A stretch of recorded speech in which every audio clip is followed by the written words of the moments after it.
All right. Welcome, folks, to our second episode of our 5th season of the Deconstructing SBIR webinar series. My name is Dusty Lang. I am the director of the DHS SBIR program. And we have a lot of valuable information and some interesting tidbits that we're going to be sharing with you today in our What's New in 2022 episode. So just for some awareness, I'm going to be providing you an overview of the program real quick here at the beginning. I'm going to be talking about our pre-solicitation a little bit, what to expect in terms of upcoming schedule from there and the solicitation. And then I have a guest that will be joining us that I think will be able to provide some insight on a lot of the questions I saw that were a part of the registration from our folks in the audience. So if we want to get started on talking about the SBIR program in general. So the SBIR program was established in 1982, and I think we have a slide that's going to demonstrate sort of where we are in terms of what the program looks like. But it was established in 1982 to foster sort of a symbiotic relationship where the federal government could leverage U.S. innovative small businesses to be able to get solutions for the government needs.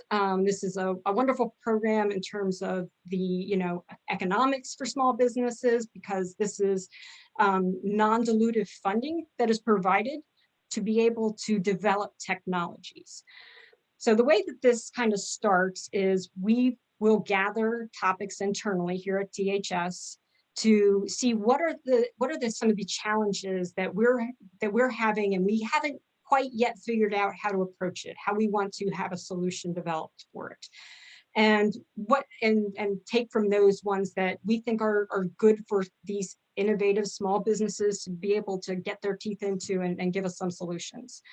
We put those out into a solicitation. We do one annually.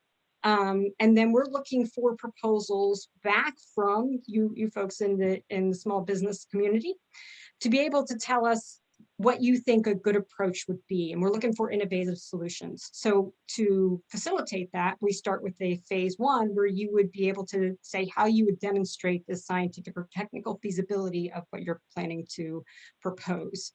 And that is typically, and this upcoming round is intended to be for about 5 months, or not to exceed 5 months, and not to exceed $150,000. From there, anybody who is selected for a phase 1 is eligible to also propose to move forward to the phase 2.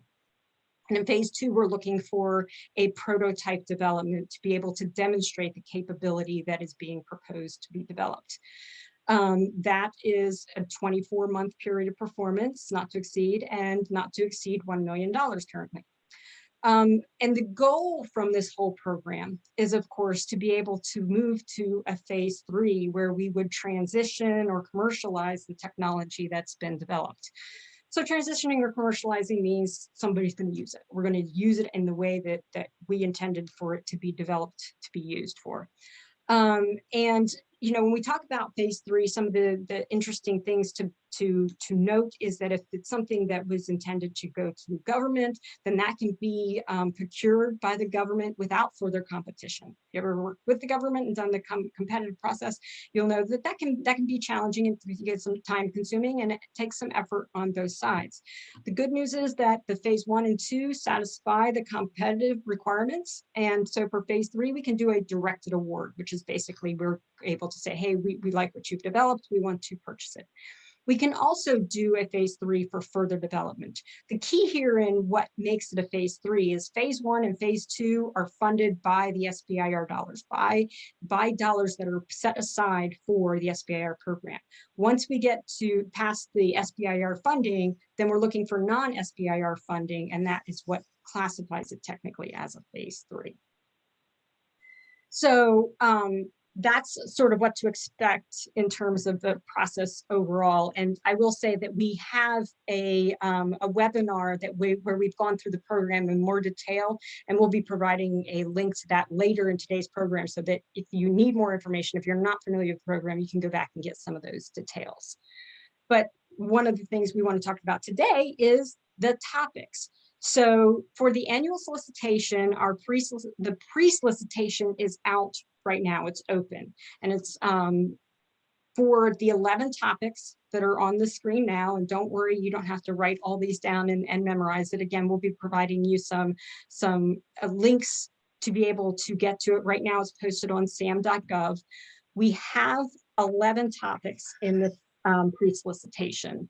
You'll see there's a red line on this slide, because the first 7 and the last 4 have a little bit of a different requirement.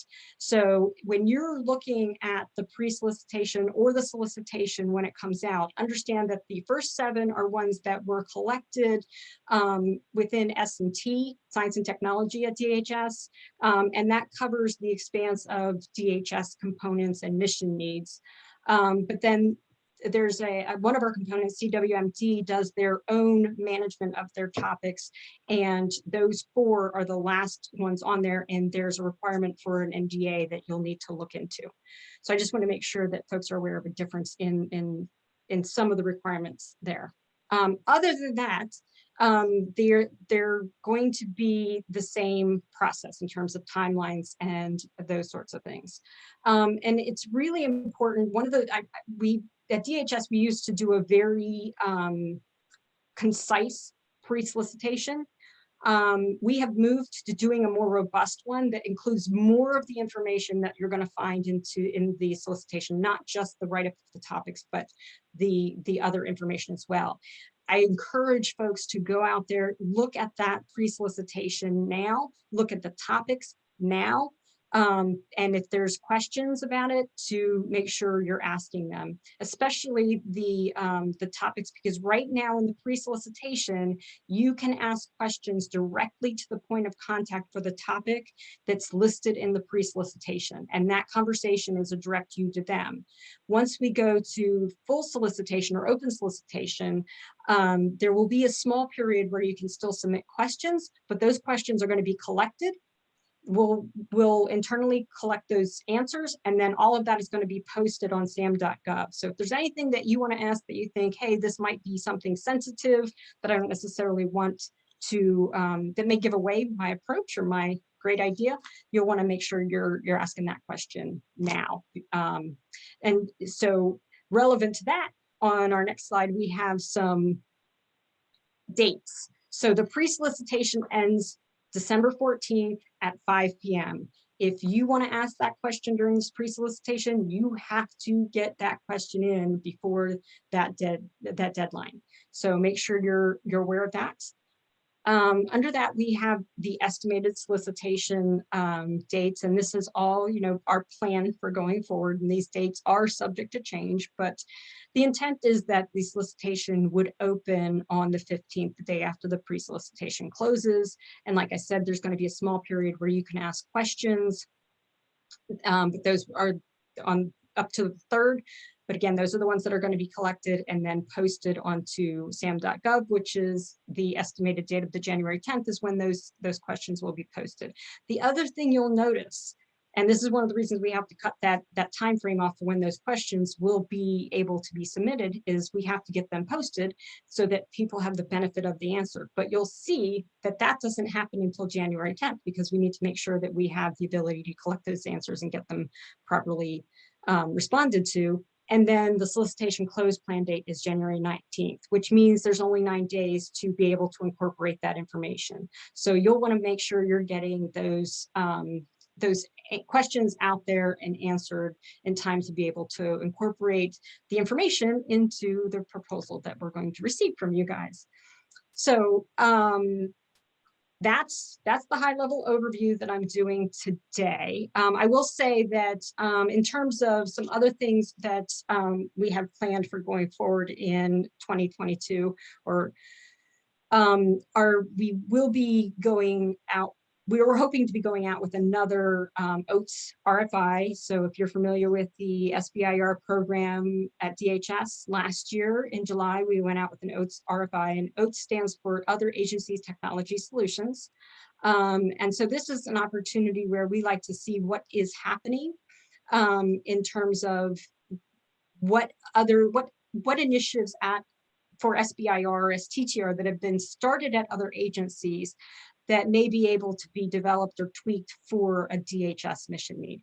We're going to give you some more resources at the end of the presentation here, but there's an opportunity to sign up for a listserv and to follow us on social media. And those are some of the best ways to be able to make sure you're finding out about these opportunities as we go forward, as the details get firmed up.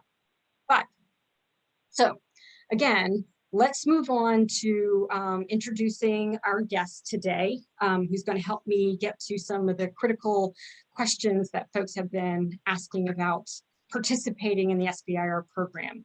So Emma Lackey, who is the CEO of Beacon Interactive, is joining us today. And you know, one of the great things that ML is going to be able to bring to the table here is she has been participating in SBIR for quite a long time from the small business perspective or side, and has had some successes in the program, specifically with the Navy. I know that you've received not just SBIR awards, which is, you know, the place to start, but more importantly, also gone through to the place, you know, where we all want to get, which is that transition. So you've been able to get some of the technologies you've developed under the SBIR program actually into the Navy fleet and deployed on, you know, fleet-wide, which, you know, is nothing to be taken for granted in terms of, you know, getting a phase one is great and wonderful, but that's still a long way to go before you get to transition.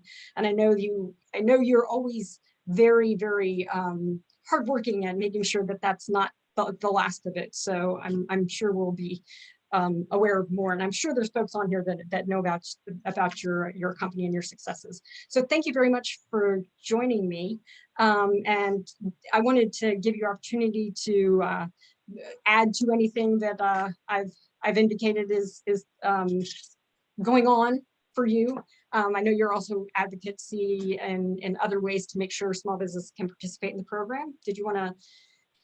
Yeah, I was trying to think about what would be interesting to anyone listening today. And I think what's interesting about our experience is that we are the example of a non-traditional defense contractor. You know, we existed in the commercial markets before. We used SBIR as a gateway drug into the federal marketplace, right? But it was a great on-ramp for us. And it let us take some of our commercial sector expertise and apply it directly to Department of Defense critical national security needs, right? So I think that's what's most important in terms of today's conversation about Beacon. The other thing that I think is kind of a funny thing, you know, outside of the gateway drug kind of concept, the other thing that I think is kind of funny is that we entered this space with no understanding of the federal marketplace, no military background, I mean, really the non-traditional defense contractor. And because of that, and maybe combined with that natural engineer in our leadership, you know, engineering kind of approach, is we ask questions. So what could be done? How should we engage? So there wasn't this presupposition that we would just do it how everybody does it now, but it was really thoughtful. What are you trying to accomplish? What's the best ways we can engage with the program? What are the authorities that are available? How do you go from phase one to phase two? How do you go from phase two to phase three? What does it mean to partner with others in this space? So I guess one of the things that I would encourage from our experience is, you know, maintain that healthy engineering approach, that inquisitive nature to how you engage as well as to what you develop. I think that's excellent and valuable advice. I mean, again, I've shown the structure, kind of the path that SBIR takes, but you know, as you said, you were not involved with the federal government prior to that, and it's absolutely possible. And SBIR is a great way to get into this space but it still requires some work and some effort on learning from that point. So it's a, you can come to us without that knowledge, but you're not going to be as likely to succeed without, picking that up as you go along. So Oh my perfect, God. wonderful. Now, see, when I talk to people about this, I all the time say, have a healthy respect for how very different the marketplace is. It's a great experience, but just have a healthy respect for what you thought worked. Just make sure you keep your eyes open and how you engage. And this is a great segue into one of the very first things that I wanted to talk about, which is, I mentioned that we're in pre-solicitation right now, which means companies can engage with the topic managers or the POCs that we have listed in the pre-solicitation. Now, obviously, there's this, the companies can't call up and say, hey, what should we do? Or we want to do that. Should we submit? This is still going to be a business decision that is required to be made in terms of what approach you think is going to be the most valuable, but they can provide some clarifications and some things like that. So do you have ideas or recommendations for how companies can approach this opportunity and make the best use of this chance to make those questions, ask the questions, and have I think this pre-solicitation time is critical to success, and it's really, well, for a new person entering, it's really critical. It maybe as you're more and more engaged and you know the end user's needs a little more and you understand the process a little more, it's not as critical. But I would say that on every topic, and I hope I'm not the only one that falls prey to this. Like, you read a solicitation and you go, oh my God, I know exactly what they need. You know what I mean? And you're like, this is going to solve the whole problem, right? And then you go and talk to them and they're like, it won't work for these 3 reasons, but great idea. Or, well, that's nice, but we were really looking in this direction. Like, how you can read something and hear it the way you want to hear it, because maybe you want to build something that's like interesting to you in terms of a certain technology area. So one of the things that in our experience has been really valuable is curbing that natural entrepreneurial innovative engineer who goes like, oh, I have the answer, to I have an answer. Is it useful? And is it what you're looking for? And will it actually make the impact? Do I understand the impact you're trying to convey that is the desired outcome? And are we tracking to it? It just saves everybody a ton of time. And it also can help you focus and hone, like if you were pitching this, but like if you just thought about it like this a little bit, I don't know if this translates in Zoom. I don't know if I have enough 3D depth perception here, but if you just kind of phase shift a little bit, that you'd hit more of what they're looking for and what they need for the end user sort of thing. So I would be really careful to vet your great idea to make sure that others think it's great too. Or you can't actually ask them to tell you whether the idea is great or not, but what you can ask them is, am I tracking to the desired outcome the impact that you want to make? Am I looking at this in an innovative way that it is relevant for SBIR funds versus like a direct engineering implementation of things that have already been done, kind of thing. So there's that kind of stuff. I want to make sure that I'm not suggesting that anybody answering the questions can give you like, oh, that's a good idea or not. They can give you, are you on track, kind of thing. And yeah, it's more about understanding if you're hitting the mark, right? And also, I think one of the really key things that I like to try to make sure we articulate in the topic, but it's really hard to do this for across the board. We're really, again, we're open to innovation, we're open to new ideas, so we may not have touched on some areas that may be important, and that is, making sure if we've tried something already, that why it didn't work. Right? It's like, oh no, it'll work. Well, okay, it may, because maybe you have a new piece to that puzzle that we didn't try. But so this is one of the reasons I like to make sure we include that information and we say what that challenge was, so that if you're coming, you know what that challenge was. If you just want to resubmit the same thing, well, we've tried that. We're not likely to invest in that again unless we see what the difference would be. So I think those are all, great. Can I add a piece to that? Do you mind? Yeah, so absolutely. The other thought to that is that it's what we have found in our experience is communicating the idea is so critical. And the fact that we have to take all this, what tends to be a swirl for scientists and engineers and innovators, and put it into a document in words on a paper that don't have the voice or the maybe the passion of it behind. It's important that we understand how to communicate in a way that can be understood, the meaningfulness is understood. And I think what you just touched on is also, like, if you have that one piece that would unlock what hasn't worked before, understanding that they get the big picture. You don't have to spend a lot of time talking about the big picture, but you really need to focus on the Why now this one? You know what I mean? And it just lets you emphasize where you spend that limited amount of very discrete, finite communication. I can't imagine I'm the only engineer that likes to talk in great detail and at great length about all the technology ideas, but you have a finite amount. So make sure that you focus on what's important for the decision making. And that, so again, beautiful segue to, the next topic I wanted to discuss, which is that balance of, we're giving you, we try to balance internally what we're asking for. So if we're asking for something, it's either because we're required by law to ask for it, or we're trying to provide equity for the submissions across the board. So this is this balance, and I know there's been heated debate even sometimes about how many pages do we allow. So given that, we want to make sure we're not asking for too much, we're not asking for too little, we're making it the right amount of lift for everybody, and both in terms of submission and review. So how do you recommend, because there's 3 criteria that we're going to be evaluating against, that's the technical merit and innovation, the capabilities of the folks that are being proposed to perform the work, and the potential for commercialization. And I've seen proposals that I heard folks talking about, okay, well, they spent a lot of time doing this. And so how do you recommend that companies approach balancing that properly or best? Yeah, I think in full disclosure, I will tell you that I would not look at Beacon as like the perfect example of how to write proposals. No, but you've done this it. Is like, so. If anybody has good ideas, they said email me later. So Yes. but I think what we've learned is that it's really important to stop and ask for directions. Like, it's really important to learn the language. For us, it was important to learn the language of a new world, a new marketplace. You know what I mean? Not just, as everyone says, what do the acronyms mean? You know what I mean? But how do you communicate? Like, is it important in a proposal to have like a chart that has a timeline with project milestones, or can you say, I'm going to do these things by this time? Like, and people are used to seeing information presented in a certain format.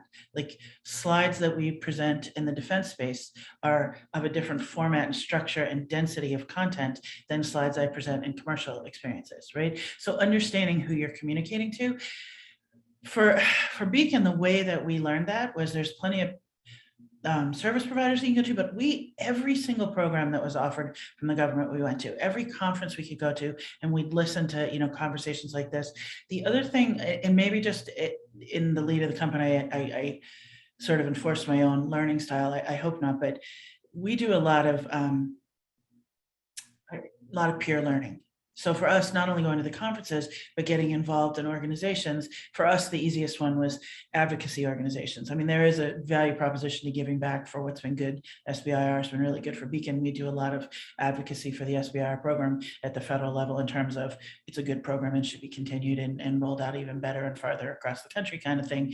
But when you get involved with a group of other small business experts who are interested and passionate enough to do that, they're very collaborative and talk amongst each other. So we personally have found a lot of value in the peer learning experience in these advocacy moments.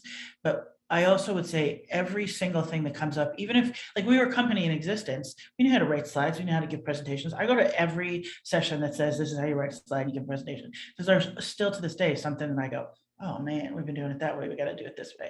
So I guess just be open to learning and be thoughtful to who you're communicating to and how they're used to hearing meaning. Yeah. And I think those are great points. I think it's, if you have limited space, make sure everything that you have in there is providing value, that you're speaking, like you said, to the requirement, and who the audience is. I think there's not an exact science to it, obviously, or we just put that format out there and say, hey, use this. So it depends on the approach. And this again leads well into the next thing that I wanted to talk about is, so the acronym SBIR, the I is innovation.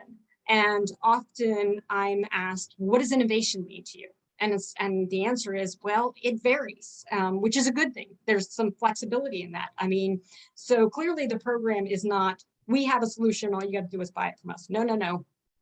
we're in the space of developing new and pushing the technology and innovation limits. So that can vary, and I know that, you know, I've heard, you know, rumblings and folks talk about, you know, starting to doing SBIRs that are perhaps not as early in the TRL, or not necessarily as different, may have a more fundamental basis that's established, and doing tweaks and pushing the innovation that way.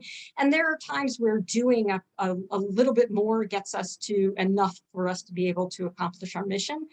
But I don't necessarily subscribe to the same concept that if we're starting at a lower TRL, that makes it less transitionable, because I think sometimes what we need is the bigger jump to be able to get to something where people go, okay, this is a big enough jump that this makes sense for us to scratch what we've been doing already and bring in a new process, logistics, and all those other kinds of things. But I also know that this is kind of a business decision. And obviously this is, you know, I'm not saying Beacon can speak for everybody on what their business decision is, but if you could talk some about what you think, your kind of thoughts on how to make a business decision of, is this something worth the time and investment to submit a proposal? So when we look at SBIR investments, the sort of rubric that we use, again, not an equation, not a formula, but just like general guidelines that we use are, is it innovative? Is it pushing the envelope for us? You know, like, is this, because SBIR lets us kind of lean out a little bit and try something that isn't like directly, we're a bootstrap company in the private sector, so we can only build what our customers could see the immediate return for, right? There's a similarity to like when you're doing non-SBIR, non-R&D government work, that you want to build something that you know is going to have, they're paying for something that will be an impact, right? SBIR lets you sort of expand from that a little bit and lean out and be like, but what if we tried this? So to your point about the earlier TRL levels, don't necessarily mean that it won't transition. It might mean that it adds just that extra value that makes what's already known so much better and go so much faster. That's been our experience. And one of the things that's part of our one of the vectors in our one of the things in our rubric is it innovative? Is it like extending a capability that we know works and sort of testing, could we do something a little bit different that would just bring it farther forward? The second thing that we do is we say, is it in our wheelhouse? Is it part of the product suite and the area that we focus in? So a little bit about our company, we're a software company, a digital innovator, right? So software is this thing that like every software solicitation, well, I write software, we could do that. Like, that's just the dumbest way to move forward, right? Because, you know, all things to all people, you're not valuable to anyone kind of thing. So we look at, the second thing that we look at is there something, does this build out our product suite? Does it track with the customer and the impact that we're making? We make an operational edge operations, we digitally transform edge operations. Is it something that's useful in that space? I mean, other things are really interesting, but is it useful in the product suite that we're, and the capabilities we're delivering on? And the third thing we look at is, do we have a customer that we can either identify and go meet and engage with, or that we know already that has an interest in the impact that we're envisioning from this SBIR investment? So those are the sort of the three things that we look at. That's interesting. All right. I think that's certainly some different things than I've heard folks speak of before. Yeah, and you know what, there's a fourth one I just realized that we totally do, that like every small business owner is probably shaking their head going, of course you have to do this. So, you know, as a small business, you're small, right? You're not all things to all people. You don't have all the expertise in your company. The fourth thing is, and forgive me for not pulling this together more cohesively, is, do we have the right to win it? Do we have the expertise? Do we have the ability to execute on? Because there's plenty of things that I think are really interesting, and I'm like, yeah, we don't have any of that expertise. Maybe someday, but we don't have it now. So the fourth thing is, can we actually deliver on what seems like a cool idea to deliver? Yeah, and you know, just personally for me, I think that's wonderful to hear that that's from an engineering, you know, perspective, because I have lots of great ideas that I lack the ability to execute. So it's good to know that this isn't just me, and it's, you know, folks that are smarter and more vested or knowledgeable in these areas that also have this challenge. It's not just me. So, you know, hopefully we don't have a lot of folks that are necessarily experienced in this next area that I'd like to talk about. But so sadly, I can't think of a solicitation where we have not had a submission that we had to deem as non-responsive. And it's, I just want to dispel any myth or rumor. And this is a really tough position to be in from our perspective. Again, we're looking for new ideas. We're not looking to throw anything out that folks have worked on or that may be providing a great opportunity for us to be able to, you know, explore a new technology solution. And so it puts us in a bad position. We're always in the position trying to make things easier, and why I always recommend, please, you know, ask questions. If you read what's being requested and you don't understand, please ask questions. But so can you provide any advice to small businesses on like how do you best approach making sure that what you submit is actually going to be able to be reviewed, evaluated, and will meet the submission requirements? Yeah, before I give you advice on how to review to make sure you've dotted all your I's and crossed all your T's, I would like to emphasize why it's important. And it's a fascinating thing as I think about Beacon and the technologies that we deploy and the end users whose critical safety is dependent on the absolute performance of our technology. Not the more or less, but the absolute performance, right? So I really like to encourage all of my small business colleagues to consider that this program is truly an on-ramp to becoming good federal contractors. And when you're a federal contractor and provider of technology, there are like really exacting standards on how you engage and how you deliver, not how you come up with the minimum viable product, not how you come up with the first prototype, but literally the technology that you're delivering. And if you can't pay attention to a proposal instruction, how would anyone imagine that you can pay attention to the rules when you have to deliver it, kind of thing? Now, I understand that there are many scientists and engineers who, much like me, get all liquored up on our own ideas, you know what I mean? And you start thinking about what you want to do and you're just like, yeah, whatever. But look what I'm going to do. I did one page different. Like, but that's sort of the point. Like, you have to have a healthy respect for the difference of this marketplace.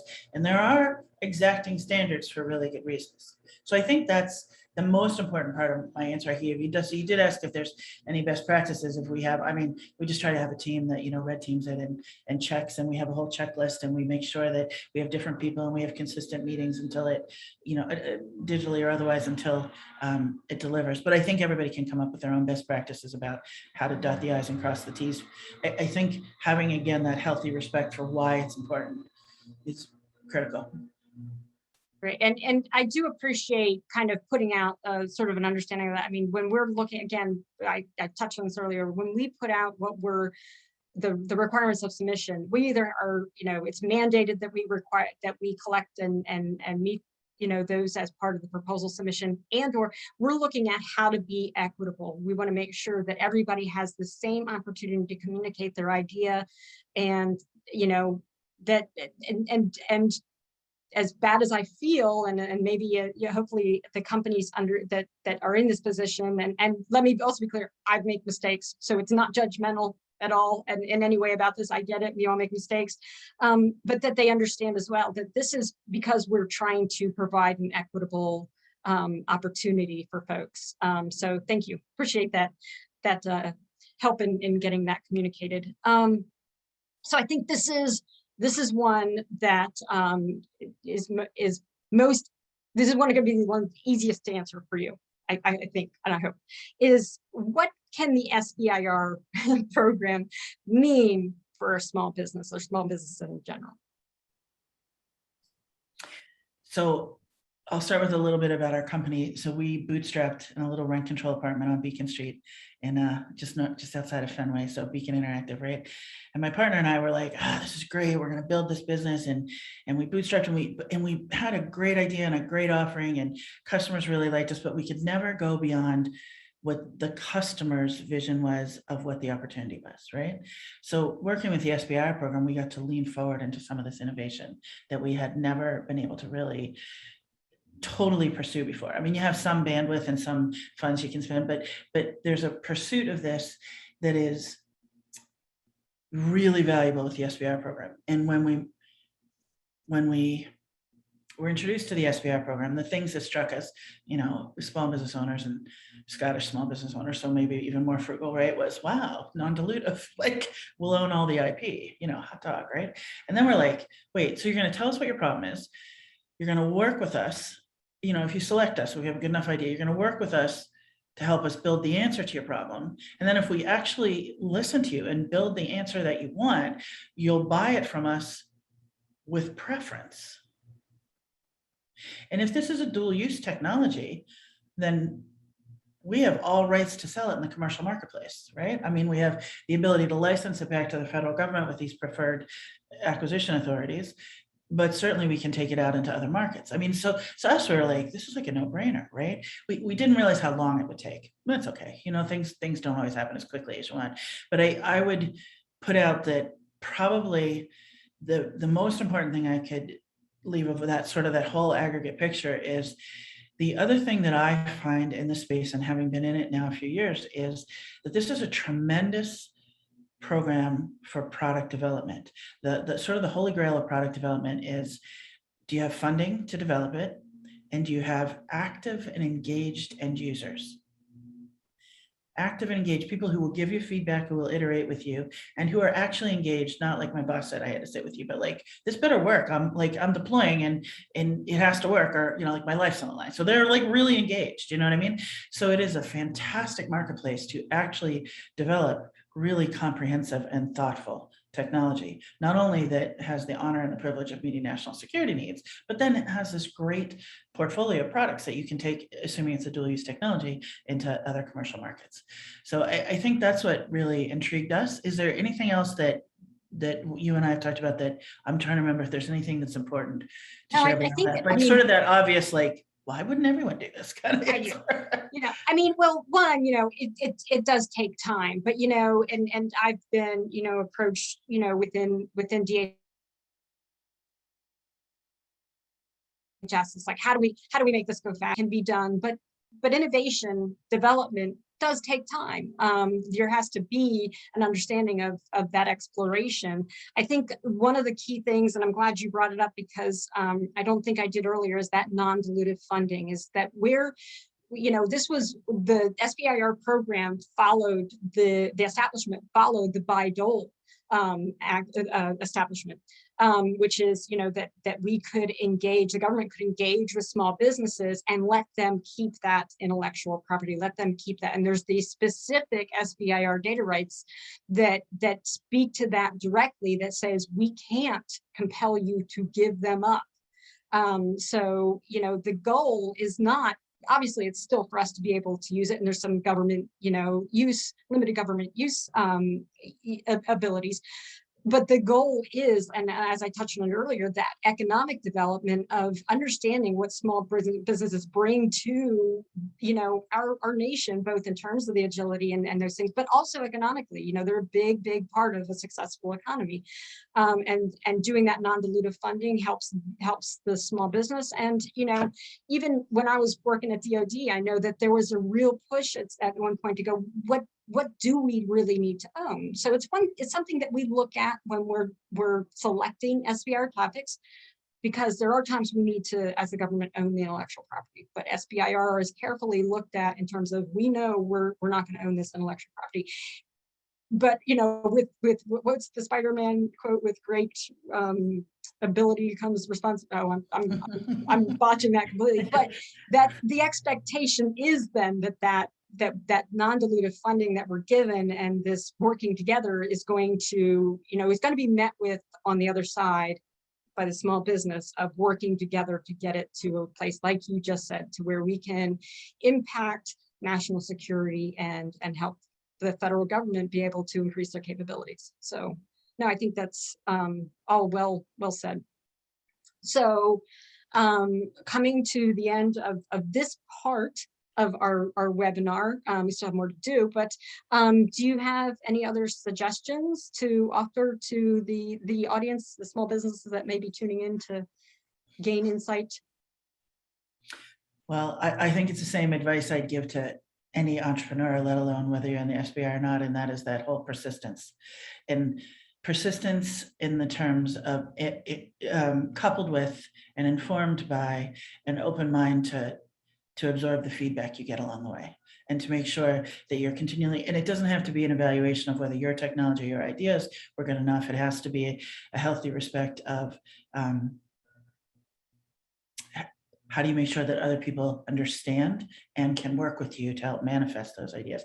And it's funny, it's hard when you put your heart and soul into like an idea and someone goes no, and you're like, oh, you know what I mean? And I'll never forget, I don't know if any of you have kids that are in sports. My oldest daughter was a goalie on the lacrosse team, and one day I had lost something. I mean, like legit lost. I didn't win, I lost, let's just say, right? But I'm sitting in the living room, and after dinner, I just could not get my mind off it. Like I like keep playing until I win, and I just couldn't figure out how to win. And so my daughter, the goalie, comes over to me and she says, Mom, like only the way a daughter could talk to you, right? She says, Mom. I go, what? She goes, the ball got by you. Get ready for the next one. And I was like, damn. So what I would say is be like a goalie. If you don't win the first proposal, write the second one. But before you write the second one, try to figure out why you didn't write the first one. If you don't win the second one, write the third one. And then down the line you don't win the fifth and the sixth, figure out how the seventh one's going to be better. But persist and keep your mind open to be ready for the next ball better, I guess. I need your daughter to come coach me, because I will admit, I fall victim to this myself, in that you're almost inclined sometimes to feel like I need to go after opportunities where I feel like I'm a shoo-in, right? Like that's where I invest my time. I do think, and again, to your, listen to the feedback. We work really hard to try to make sure that the feedback that we're providing is able to articulate it. And, we've been in conversations sometimes with companies who afterwards weren't necessarily understanding the feedback they got, and we always try to do our best to make sure it's clear. But I think sometimes people think, well, I had this in my head, it will work, but it's not what came out on paper necessarily. Yeah. So that's another thing. If the feedback you're getting is, well, this has this sort of challenge or weakness here that wasn't addressed, and you're thinking, but it would do that, well, somewhere in there then that didn't get communicated, and is another opportunity to go back and look at the balance of how you used the space of the submission. So I think I liked how you said the really listen to the feedback, because I will say I'm a victim to that as well. It's like I hear what I want to hear and go, no, you're wrong. But yeah. It's natural. Sometimes you have to listen to it and evaluate a day or two later. Yes. Your egos calm down a little bit. But to be fair, I mean, the people who play in the space certainly have a way to answer a question. So there's a certain confidence that's hard to balance at the same time with open-mindedness to new or different. But balancing that line is fun and interesting, and where we really drive creative solutions from this program. So it's all good, Yeah, it is.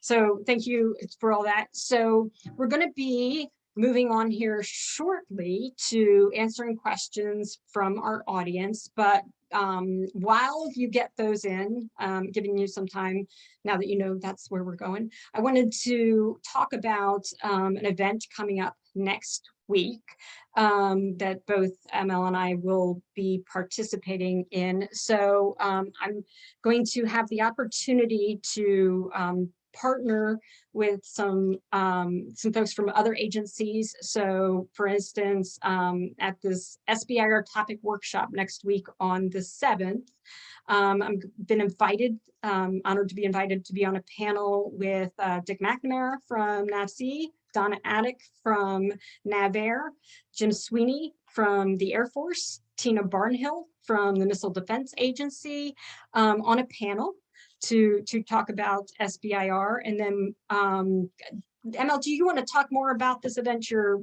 more familiar with the details than I am on all the things going on. Yeah, the more familiar than I'd like to be, perhaps, with all the details. a lot to do to prepare for these events. Fair enough. It's all good. A fun note, and also for you, Dusty, is we just confirmed today that we're also going to have Army Applications Lab. Our Trevathon is going to be with us at the panel. And what this is it's an annual event. I think it's the 7th year we're doing it, where we talk we bring all these program managers in from DC into Boston, and we have a little bit of a presentation in the beginning about like where you need to be looking on different topics. This year's topic is the panel that you're participating in, and how do you be thoughtful about cross-service innovation? How do we leverage SBIR investments across the DoD and Homeland Security kind of thing? How do we so how do we explore that, right?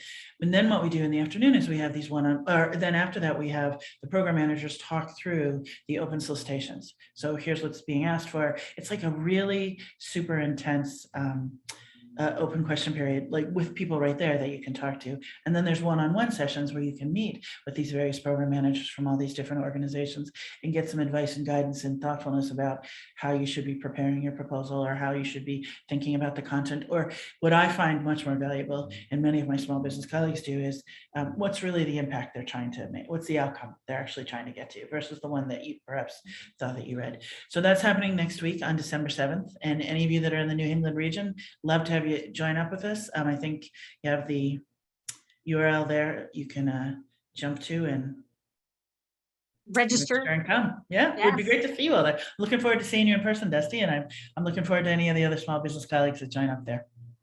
Absolutely. So I'd like to jump to some of the questions from the audience. One that came in that I think is a really good kind of conversation is, if you're a small business, how are you eligible for phase one, or how do you become eligible for phase one if you don't have a production facility?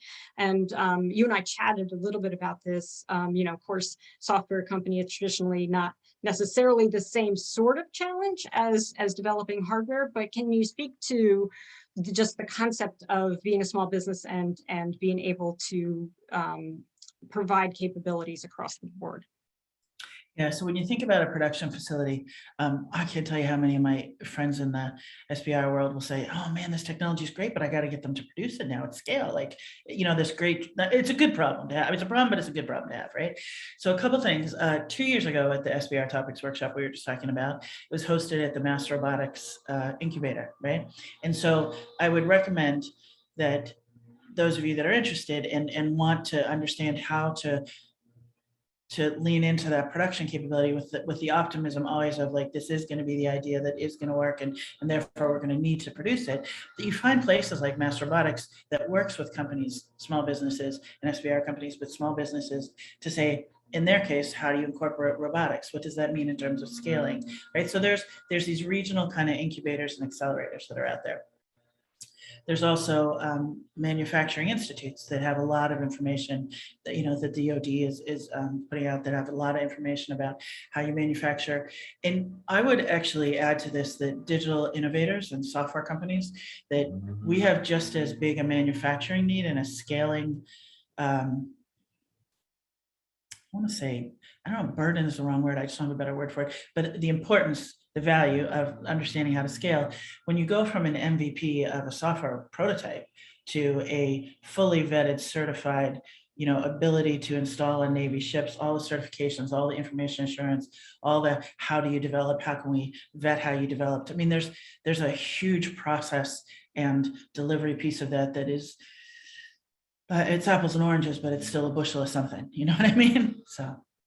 But there are resources out there. I would say that you should be thoughtful about that as you're designing your proposal, and also maybe write something in there that is how you will address bringing that expertise in. And Dusty, I defer to you in terms of what the government would want to see for that. But like, one of the things that we're purposeful about is not only what we're going to build, but how we would be able to meaningfully actually put it all the way through to delivery, not just say, look, I have an answer over here in my lab, Yeah, no, I mean, so this is something in doing the training for the evaluation, a lot of times folks will say, well, this company is too small. And I'm like, nope, we don't say this.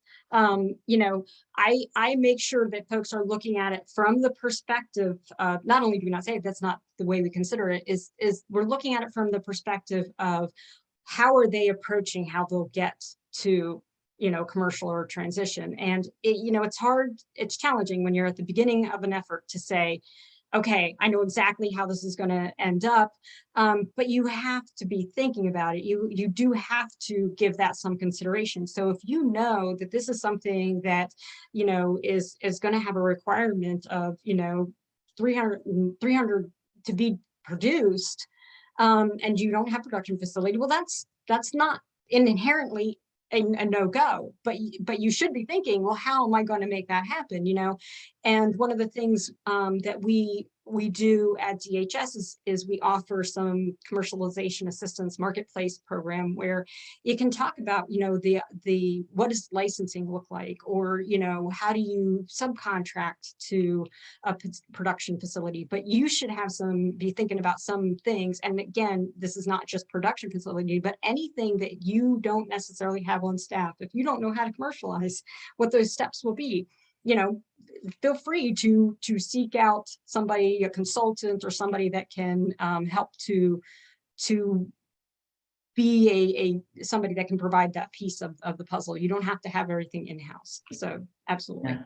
So you know how you talked about being on the panel with Dick McNamara? Like, I find myself quoting him very often when we have these conversations. And one of the things that I love that he always says with that smile is plan for success, which is, I think, what you just said, right? Yeah, but so much better, nice, more nicely worded. Yeah. So before we get on to some other questions, I'm getting a lot of questions in the chat on how is your program different from the Navy or DoD or other things. And so this is kind of goes back to read the solicitation. Having worked with at the Navy SBIR program for 10 years, yes, there are differences. There's also differences within the Navy. There's also differences across DoD. So, it's not a how are we different than DoD or how are we different than Navy. It's that there are differences amongst the agencies on how the program's carried out. Sometimes those differences are related to our mission. Like NSF doesn't have end users, or, our funding structure, the DoD has billions, literally billions in dollars on the SBIR program. At DHS, our budget is far smaller. So often how we approach it is required to be different because of those factors. But this is all important in understanding to read the solicitation and understand, we're not able, if we were, we would do a chart and say, here's all the differences, but it's just more than we could possibly put into one document. So then moving back to some questions, there was one on kind of the commercialization piece. And I don't know if you have, I know we touched on it a little bit, but are there any other comments you have for how Beacon would approach making sure you're hitting all the elements you need to for awareness? And for DHS in phase 1, a commercialization strategy is required, and then phase 2, commercialization plan. And the plan has a description, a robust description in our solicitation of what's expected to be included. I don't know if you feel like we've touched on all those pieces, or I'm a technologist. I got to remember to take the mute button off. I think it's really, there's 2 steps to this. The first is make sure you have a plan. Like your rigor and the way you've just described there should be a structure. You should have a plan. I think it's hard. It was really hard for us when we came in to have a really solid, a really articulate commercialization plan on our first phase 1, because gosh, getting to know the Navy other than the Navy and all the different pieces. And I mean, it was kind of hard, but you have to have some kind of plan to the best of your ability, and you got to aim towards where you're going. I will tell you, as we get into it more and more, we start to understand, and I love when there's the sponsoring program office for the topic, and you can go and talk to the end users and really understand, besides the S&T technology needs, what are the operational needs, why are they asking for it? So all of that is so important. One, because it's required and you're evaluated on it, but really, if you want to commercialize, you really have to be purposeful about that right from the beginning. But the second piece that I will tell you from our experience is really, and has been critical to our success, is You talked about that time frame earlier, Dusty. Like, you want to speed it up, but you want to make sure there's time, basically, let the innovation simmer. I mean, I'm using different words, but maybe I'm thinking back to Thanksgiving and all the pots on the stove. But like, you want to start to give the time for that innovation to come to the fore, right? Remember to stay in touch with your customer. Remember to stay in touch with the endpoint while you're developing that innovative capability, because their needs shift. Their timelines shorten or lengthen. You know what I mean? So what I'm suggesting is that you be both discreet and fluid about your commercialization plan. Like, you're discreet in that you definitely have one and you put it to the very best of your ability, and fluid that you like keep it like sort of active as you're going through. You know what I mean? Because if you don't, then you go, look, I was heading here, and they went, yeah, we went over here, so thanks. You know what I mean? Absolutely. So here's one that I think is really interesting, and this is it touches on something that I think is partly how the information is being digested, but also, challenges that we find in it. So, like, when we're doing topics, we'll have folks submit and say, has to be inexpensive. And we're like, hey, my definition of inexpensive may be different than yours. So we always try to do our best to clarify as much as we can and provide parameters and those sorts of things. Somebody mentioned in one of the questions that there were one of the topics said easy to use and was a vague requirement. And I think, well, easy to use was probably somewhat more defined as reading through. But I think one of the other challenges is it depends on the approach taken, what is encompassed in easy to use. Do you have suggestions for how you would approach either? Is that something that you think is a good a place where you would engage in this pre-solicitation opportunity to say, what does easy to use mean? This is something that we're talking about approaching, and perhaps the questions would be, do the intended end users have knowledge of this type of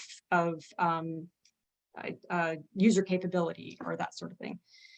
If any of what I've said makes sense. Yeah. No, I'm just trying to think where to start in the circle of thoughts in my head.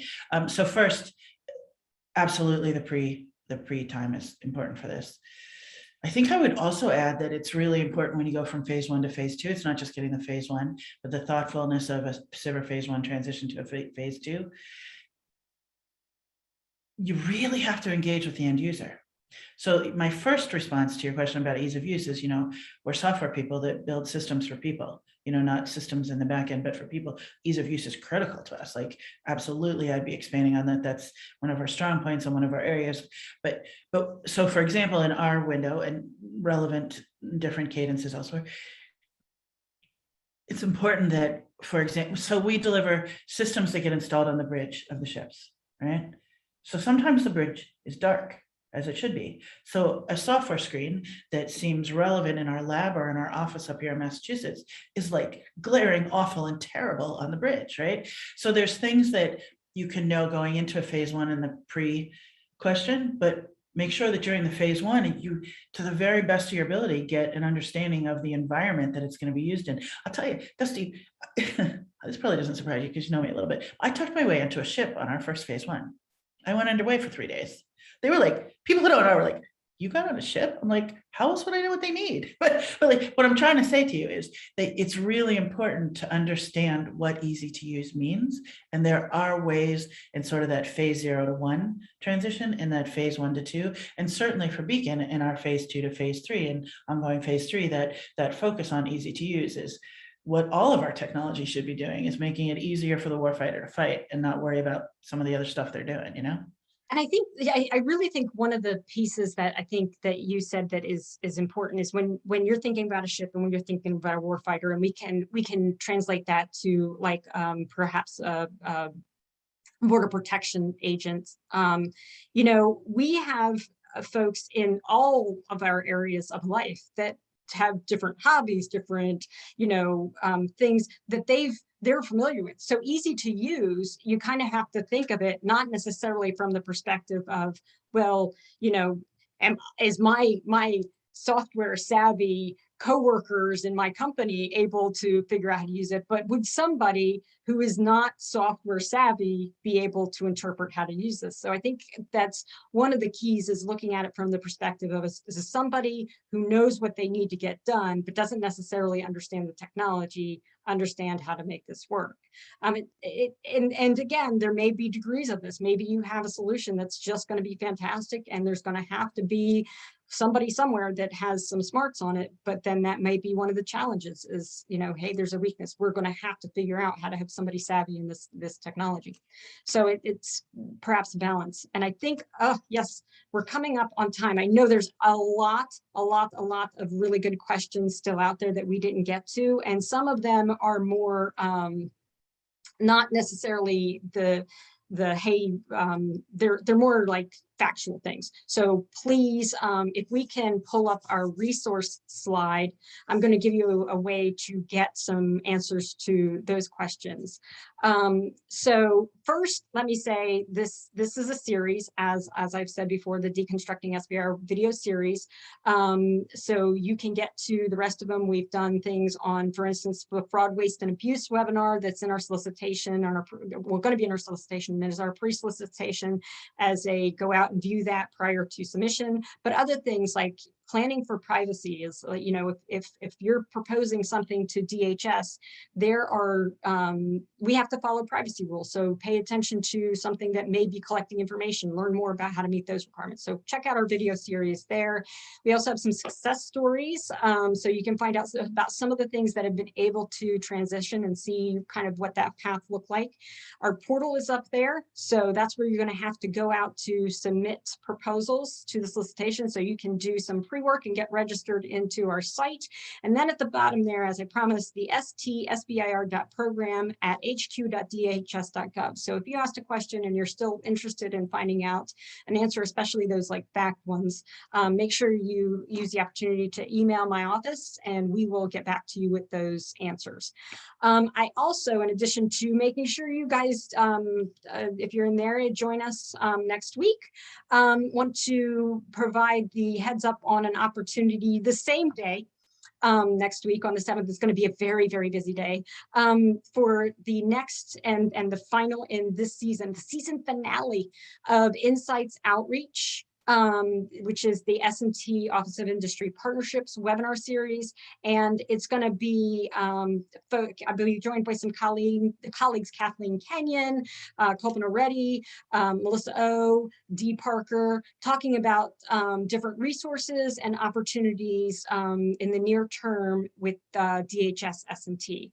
So the bit.ly is there to register to join that as well. Look forward to seeing everybody at all the upcoming events and to receiving a lot of really, really great proposals in the upcoming 22.1 solicitation for the DHS SBIR program. Thanks, everybody. I hope you have a fabulous rest of your day.